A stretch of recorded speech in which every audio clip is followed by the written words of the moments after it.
दोस्तों 7वां श्लोक पढ़ते हैं दूसरे अध्याय का। कार्पण्यदोषोपहत स्वभावः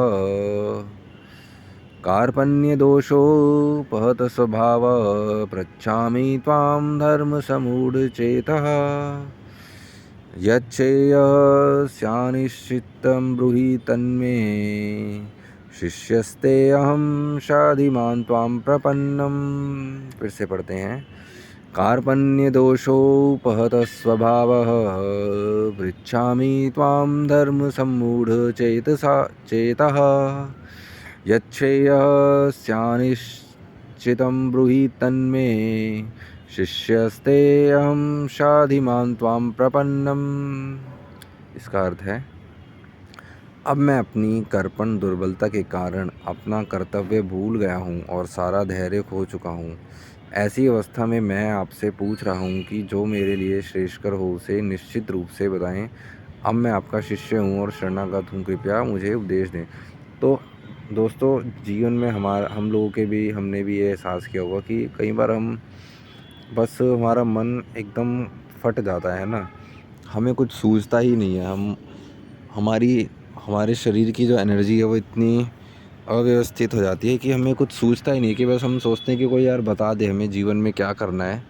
कई बार हमें जीवन में मीनिंग नहीं दिखता है ना। ये कुछ थोड़े अबव लेवल की बातें हैं।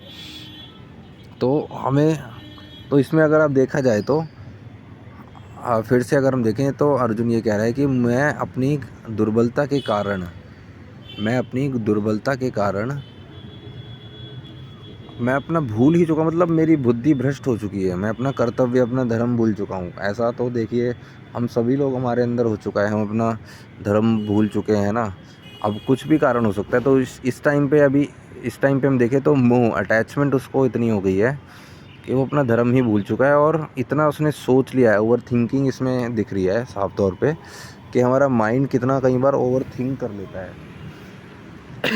नॉर्मल थिंकिंग के बजाय हम बहुत ज़्यादा उसके बारे में, उसके कॉन्सिक्वेंसेस है ना, और उसका जो उसके बाद क्या होगा, ऐसा होगा वैसा होगा, अलग अलग तरह के सिनेरियोज हम सोच लेते हैं। तो साफ तौर पे एक साइकोलॉजिकल पॉइंट ऑफ व्यू से देखें तो ओवर थिंकिंग इसमें बहुत ज़्यादा दिख रही है।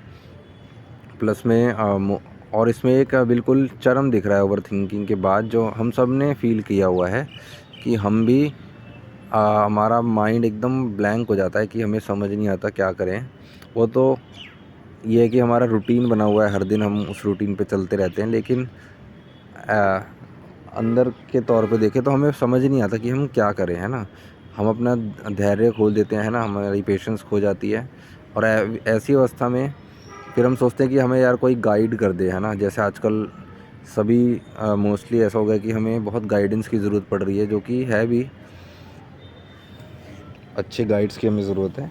तो हम चाहते हैं कि कोई यार हमें गाइड कर दे। हमारा मन इतना थक चुका है सोच सोच के, है ना। तो हमें कोई जस्ट गाइड कर दे।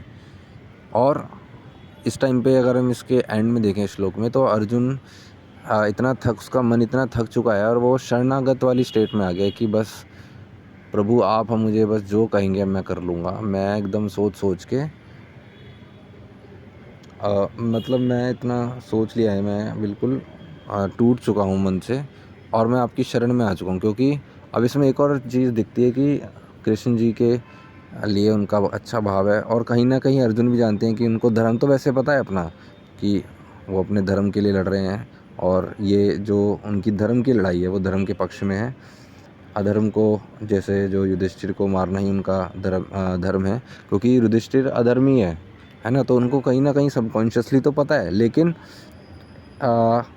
लेकिन उनका मन जो है बहुत ज़्यादा विचलित हो चुका है। लेकिन सोचने वाली बात यह भी है कि सिर्फ उनका ही मन क्यों विचलित हुआ, और भी तो लोग थे, उनका मन क्यों नहीं विचलित हुआ। सब लोग अपना सीधे मन से क्यों लड़ रहे थे। तो आगे भी काफ़ी क्वेश्चन मन में आते हैं, कि आगे भी हम कुछ क्वेश्चंस पे डिस्कस करेंगे। जैसे कि कौरवों को मोक्ष कहते हैं कि कौरवों को मोक्ष मिला, है ना।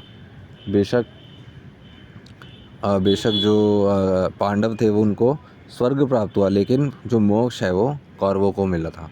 तो इस पे भी हम आगे एक वीडियो डिस्कस करेंगे। चलिए, तो आगे बड़ा इंटरेस्टिंग मज़ा आ रहा है। तो इस स्टेट पे अभी हमने ये जाना कि अर्जुन एकदम ओवरथिंक कर करके उसका मन हार चुका है और वो एट लास्ट एक सबमिशन की स्टेट में आ चुका है। चलिए आगे देखते हैं हम नेक्स्ट स्ट्रोक में।